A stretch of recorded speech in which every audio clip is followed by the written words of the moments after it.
well, aside from working with Bryan Cranston, my attraction to the opportunity to play Cleo Trumbo is the fact that these stories need to be told, and I think that it's a story that I would like to see.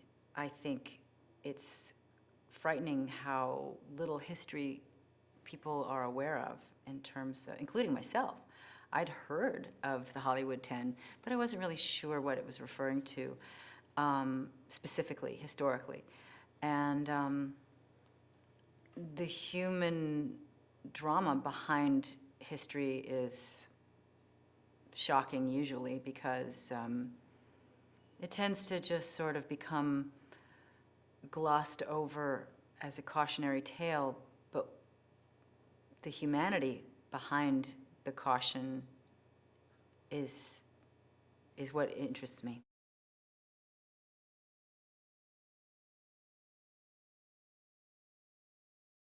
Cleo is an interesting woman because she, in some ways, could have and should have and would have been a film actress in terms of her looks and her charm and her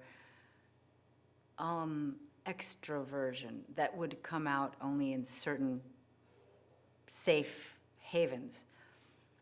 But she was a stubborn sort of woman, and she was also strangely shy in a way. And she had a lot of sort of conflicting personality traits that I learned about from Nikki, her daughter. I have yet to speak to Mitzi, although I've read some things that Mitzi has said about her mother. So I actually identified quite a bit with Cleo and certain contradictory aspects that she possessed. But her strength really came from a lot of adversity that she'd overcome in her childhood.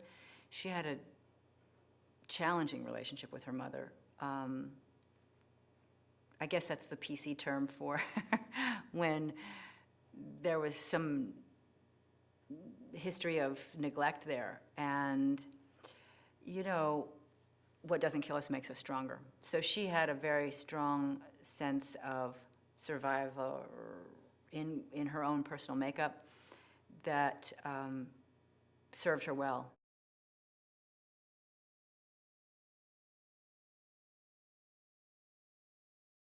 I think this story is very relevant and will always be relevant because the definition of patriotism can be hijacked by any group that's in charge at any one time. And patriotism is actually a subjective version of truth. And as Dalton Trumbo was quoted as saying, and he was quoting somebody else, the right to be wrong is still a right that's afforded us in terms of conjecture and public discourse and the right to dissent and being able to point the finger and call something wrong versus being able to silence it with the power that is wielded by any one group.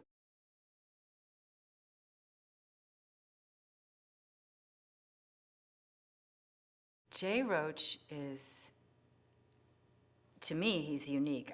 I don't know of any other person who is so talented in terms of the diversity of films that he lends his talent to. I mean, he's brilliant with comedy, and yet he also is incredibly insightful and passionate when it comes to social value stories.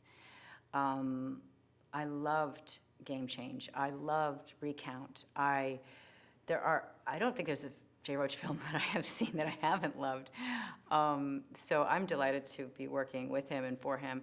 Now, I also have to say, I think he's the nicest human being I've ever met, let alone worked around and then worked for. I know it sounds funny to work for somebody, but I like to see my director as that because it just helps me do my job.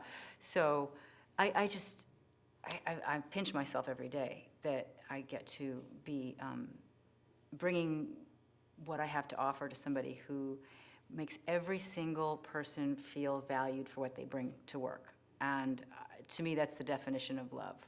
When you encourage people to bring their best, what more is there to do in life? I mean, go Jay, he's great.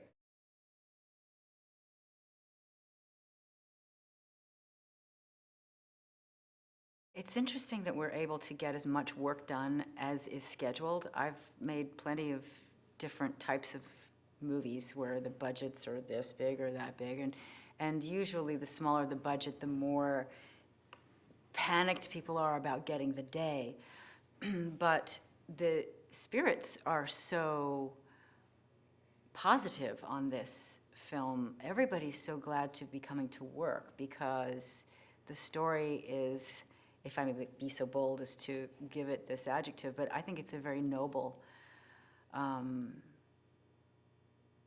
opportunity for everybody to participate in, you know, to honor the struggle that Dalton Trumbo and his family went through as an example of many people's struggle. It's important, and it's wonderful to be a part of something that, well, everybody can feel it. Everybody's grateful to be working on this. It redeems some other credits in our resumes, you know. It's all good.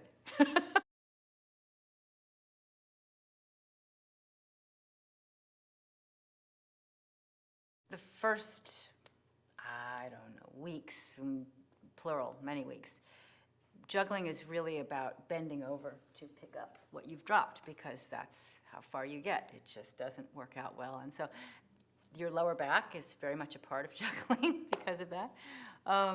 Then you feel like you've really accomplished something because you can juggle just regular juggling balls, professional juggling balls.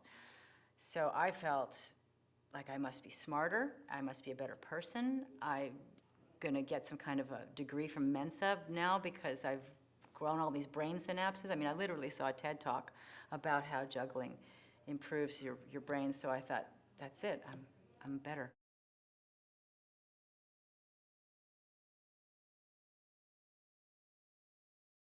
Cleo is an amazing woman.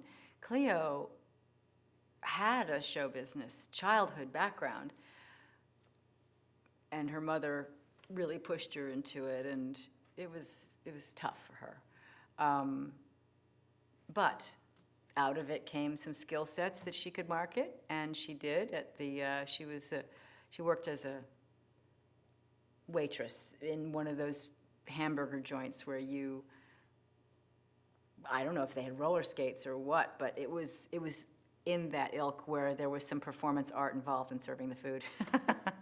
So she got extra tips from juggling her beverages or what have you, and I just thought, wow, that's something else. So yeah, who wouldn't get a crush on that girl? I don't blame Dalton for coming there night after night and saying that's the one for me, you know. And I like the fact that she wanted to make sure he meant it. I mean, she made him work. It was a year of courting her, at least. So I have a lot of respect for Cleo. She put Dalton through his paces.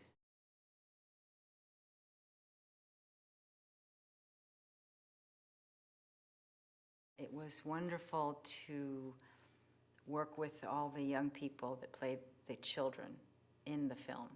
We were very blessed or gifted or got lucky or whatever that is, where or had very gifted casting people who found these wonderful souls. These kids are just great, and I can give their parents the credit.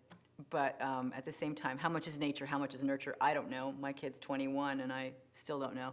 But they were all lovely and dedicated, and some of them had just fallen off the turnip truck, and others are working professionals, and some were 2 years old. And then you have Elle Fanning, who sets the bar very high, and I got to work with her, and I'd worked with her sister about a year ago or so as well. So it was just interesting to meet the taller younger sister of Dakota, and Elle is amazing. I mean, to me, she's incredibly, I just see a very bright future for her. She's a lovely young woman.